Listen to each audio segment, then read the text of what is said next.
Hi, it's me, Karen Nelson, talking to you from my house as we are still in some form of semi-isolation, and that is okay because we're learning some really wonderful, valuable lessons right now. And the best thing to do when you're putting time out is to think about your life choices. So that's what I'm doing. And I have kept a blog for years, and I've been sharing some things from that. But I've also been keeping a secret blog, which is not a secret anymore, called Confessions of a Merry Widow. And it is based on just a joke, really, that my family kind of tossed around after my husband was gone. Not that that was funny in any way whatsoever, but because as a singer, one of my favorite songs to sing is Velia from The Merry Widow.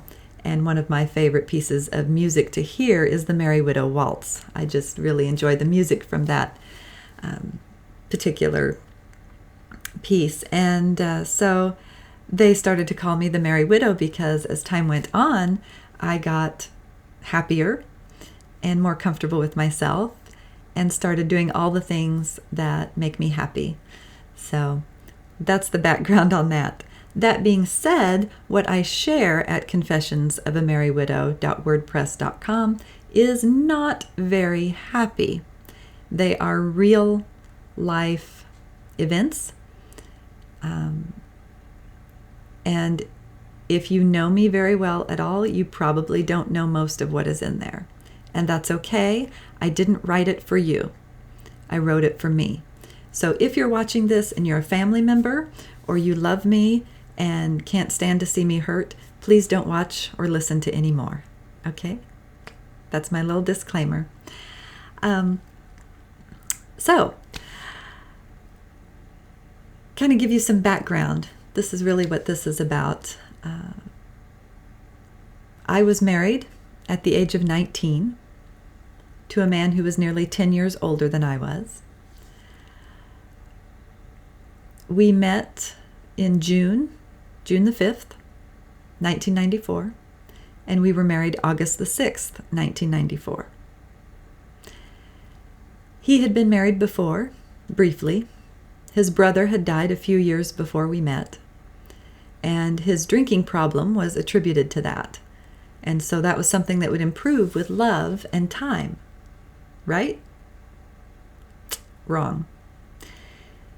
He was a narcissistic sociopath, and he put on identities like other people put on clothes. He could talk his way into a job he had no experience or credentials for.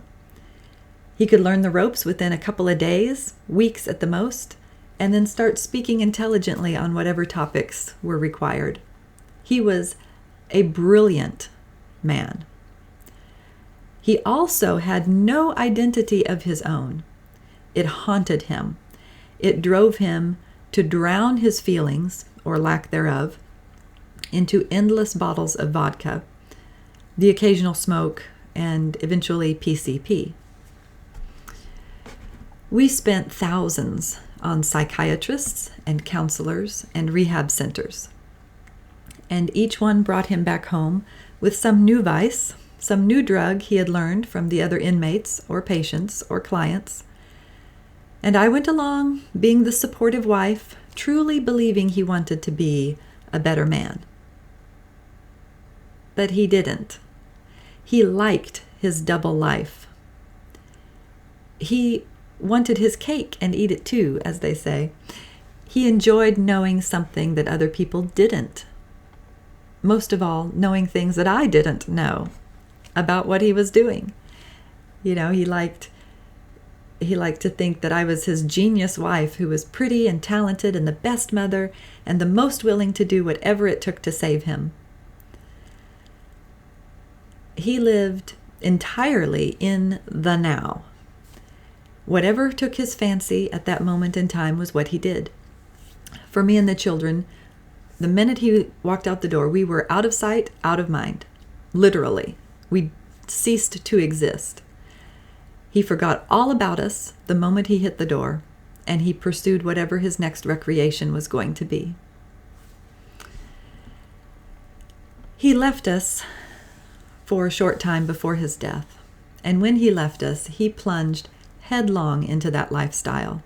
It was like our 20 years together had been a massive dam just holding him back.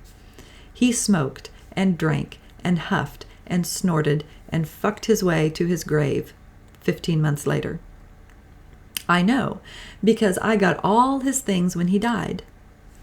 And there on his phone were all the women and men that he had met after leaving our house.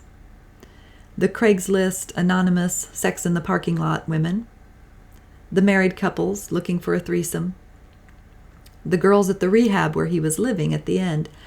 One was a really nice seeming woman that had 2 children. She seemed to be some kind of replacement for me. And the other 2 women were just something to play with. And the men he was flirting with, and he would meet at the adult bookstore, whatever you call those places, for a quick one in the back. I threw away that gold token they give you for that place. It was still in his pocket when he died. I did not know that man. He was not my husband. His family did not know that man. My family will never know that man. Sometimes I let him be anonymous in the past, just for the sake of other people, maybe as a kindness on my part. But anonymity does not equal fantasy. What he did was real, and I live with it.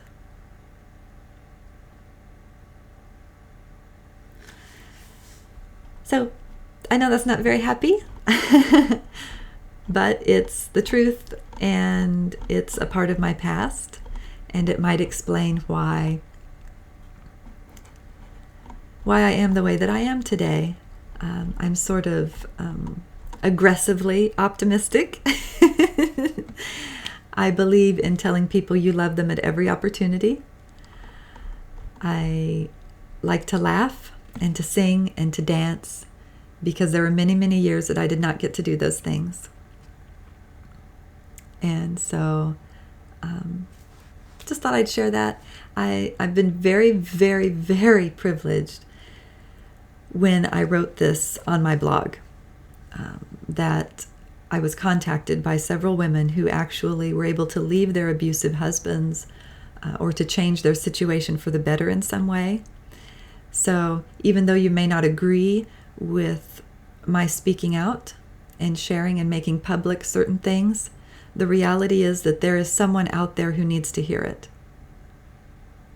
At one time, I was that person. So I hope that brings a little bit of understanding, and I hope that you have the bravery and the courage to face who you are and what you want in life. Because it's pretty great once you do. I'm not gonna lie. I wish you all the best. If I know you, I miss you and wish you were here. Have a beautiful day.